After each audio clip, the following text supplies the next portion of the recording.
আসসালামু আলাইকুম মালয়েশিয়া প্রবাসী ভাইগণ, আশা করি আপনারা প্রত্যেকে ভালো আছেন। মালয়েশিয়া কোম্পানি মালিকরা এখন নজরদারিতে, শ্রমিকের ইপিএফ জমা না দিলে কোম্পানির বিরুদ্ধে ব্যবস্থা। চলুন খবরে বিস্তারিত জেনে নেওয়া যাক। মালয়েশিয়া কর্মরত বৈধ প্রবাসীদের জন্য একটি গুরুত্বপূর্ণ নির্দেশনা জারি করা হয়েছে। মালয়েশিয়া সংশ্লিষ্ট কর্তৃপক্ষের ঘোষণা অনুযায়ী সব বৈধ ভিসাধারী প্রবাসী কর্মীদের 2025 সালে 15 নভেম্বরের মধ্যে অক্টোবর মাসের ইপিএফ অর্থাৎ এমপ্লয়ি প্রভিডেন্ট ফান্ড বা কেডব্লিউএসপি জমা দিতে হবে। এই নির্দেশনা বিশেষভাবে তাদের জন্য প্রযোজ্য যারা বৈধ ভিসা নিয়ে মালয়েশিয়ার বিভিন্ন প্রতিষ্ঠান, কোম্পানি কিংবা ফ্যাক্টরিতে কাজ করছেন।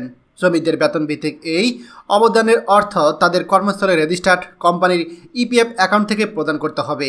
ইপিএফ বা কেডব্লিউএসপি এর টাকা শ্রমিক নিজে থেকে দিতে পারবেন না, এটি অবশ্যই নিয়োগকর্তা বা বসের কোম্পানির ইপিএফ অ্যাকাউন্ট থেকে জমা দিতে হবে। তাই শ্রমিকদের নিজেদের নিয়োগকর্তার সাথে দ্রুত যোগাযোগ করে এই বিষয়টি নিশ্চিত করতে বলা হয়েছে। বেতনের ক্ষেত্রে মাস ও জমা দেওয়ার জন্য আলাদা মাস। মালয়েশিয়ার শ্রম আইন অনুযায়ী অক্টোবর মাসে বেতন ওয়েজের ভিত্তিতে নভেম্বর মাসে কন্ট্রিবিউশন প্রদান করতে হবে। অর্থাৎ আপনি অক্টোবরে বেতন পেলেন এবং সেটা নভেম্বরের মধ্যে জমা দিতে হবে। আপনি যে বেতনটাই পেয়েছেন অক্টোবরে, তার উপর ভিত্তি করেই নভেম্বর মাসের ইপিএফ হিসাব করা হয় এবং সেটা জমা দিতে হবে। ইপিএফ প্রদানে কর্মচারী এবং নিয়োগকর্তা উভয়েরই অংশগ্রহণ রয়েছে।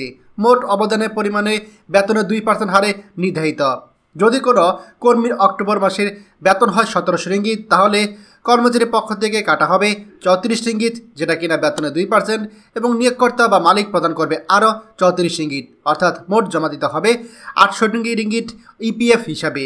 যেসব প্রবাসী শ্রমিক এজেন্ট বা অন্য কোনো মাধ্যমে ভিসা নিয়ে কাজ করছেন এবং তাদের সরাসরি কোম্পানি বা বসের অধীনে ইপিএফ অ্যাকাউন্ট নেই, তাদের পুরো 8 রিঙ্গিত নিজ দায়িত্বে জমা দিতে হবে।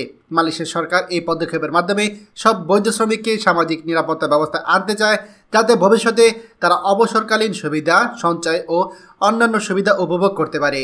সব প্রবাসী শ্রমিককে এই সময়সীমার মধ্যে তাদের কোম্পানির মাধ্যমে ইপিএফ জমা দেওয়ার জন্য অনুরোধ করা হয়েছে। নির্ধারিত সময়ের পর পরিশোধ না করলে জরিমানা বা প্রশাসনিক জটিলতার মুখোমুখি হতে পারে। অনেক ক্ষেত্রে দেখা গিয়েছে কিছু এজেন্ট বা দালাল ভুয়া প্রতিষ্ঠানের ইপিএফ রসিদ বা ভুয়া লেনদেন দেখে শ্রমিকদের কাছ থেকে অর্থ আদায় করছে। তাই প্রবাসীদের সতর্ক থাকতে হবে এবং সবসময় ইপিএফ অফিসিয়াল ওয়েবসাইট বা কেডব্লিউএসপি পোর্টাল থেকে যাচাই করে নিতে হবে। মনে রাখবেন, অক্টোবর মাসের বেতন অনুযায়ী ইপিএফ দিতে হবে। জমা দেওয়ার শেষ তারিখ 15 নভেম্বর 2025। কর্মচারী এবং নিয়োগকর্তা উভয় 2% করে আপনার এই ইপিএফ দিতে হবে। এজেন্ট ভিসাধারীদের পুরোটা নিজে দিতে হবে। নিজের ইপিএফ স্ট্যাটাস যাচাই করতে হবে কেডব্লিউএসপি এর অফিসিয়াল ওয়েবসাইটে। মালয়েশিয়া অবস্থানরত প্রতিটি বৈধ প্রবাসী শ্রমিকের জন্য এই নির্দেশনা অত্যন্ত গুরুত্বপূর্ণ।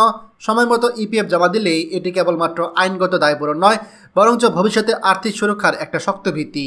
আপনার ভবিষ্যৎ সুরক্ষার জন্য এখনই আপনার কোম্পানির ইপিএফ অক্টোবরে আপনার মাসের বেতনটা নিশ্চিত করুন।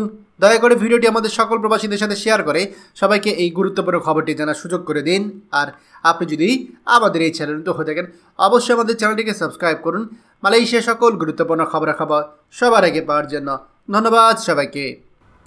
আমাদের সকল ভিডিও আপডেট সবার আগে পেতে আমাদের চ্যানেলটিকে সাবস্ক্রাইব করুন। সাবস্ক্রাইব করতে সাবস্ক্রাইব বাটনে ক্লিক করুন এবং বেল আইকনে চাপুন, যাতে আমাদের কোনো নতুন ভিডিও আপনি মিস না করুন।